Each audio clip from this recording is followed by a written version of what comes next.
সারাদিনের ক্লান্তি শেষে ইতু টিভি চালিয়ে টিভিতে নতুন নতুন রেসিপি দেখে আর ভাবে নিজের হাতে ভালো করে রান্না করলে রোহন ঠিক ঘরমুখ হবে।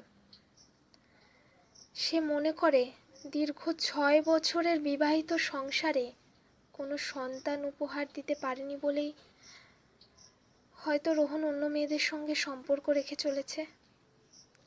আজ তাদের বিবাহ বার্ষিকী। যদিও অন্যদিন রোহন অনেক রাত করে বাড়ি ফেরে, তবু তার বিশ্বাস আজকের দিনটা ঠিক রোহনের মনে থাকবে।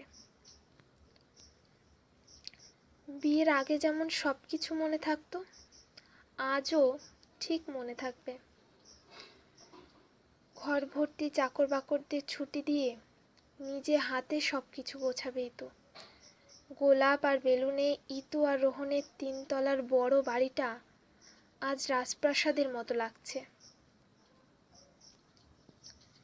অনেকেই ইতুকে বলেছে, রোহন আজ যেটুকু তা তো সব তারই বাবার সম্পত্তিতে, আর আজ যখন রোহন সেই ইতুকেই অবহেলা করছে, তখন এই সম্পর্ক থেকে বেরিয়ে আসাই ভালো। কিন্তু ইতুর কাছে টাকা পয়সা সম্পত্তিরও অধিক রোহন,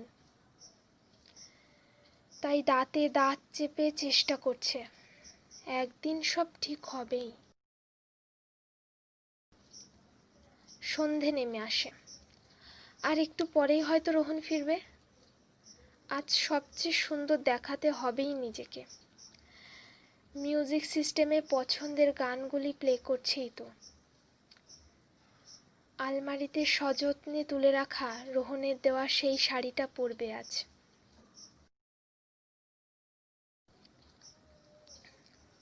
শাড়ির কুচি ঠিক করে বুকের ওপর আঁচল তুলে নিতেই মুহূর্তে মুখের হাসিটা নিভে গেল। মুখের ডান দিকে ফোস্কা দাগটা কেমন কালো হয়ে গেছে।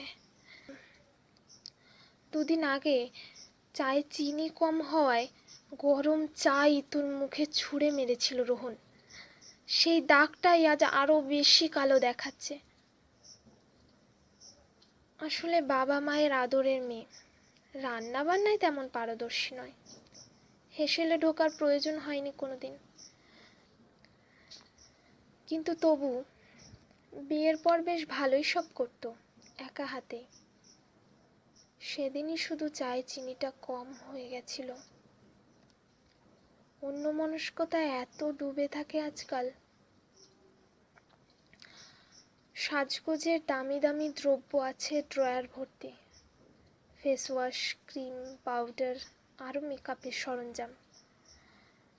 কিন্তু তার মধ্যে ঠিক কোনটায় যে কালো দাগটা যাবে এ তো কিছুতেই বুঝতে পারে না।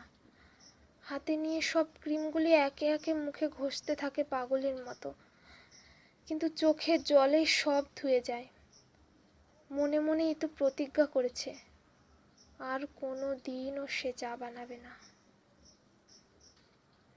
কান্না, রাগ আর চাপা দুঃখের মাঝে তার কানে ভেসে আসে মিউজিক সিস্টেমে চলা अपने नयन से नीर बहाए, अपनी जमुना खुद आप ही बनावे, या तो रखे सा अभिमान, पिया तो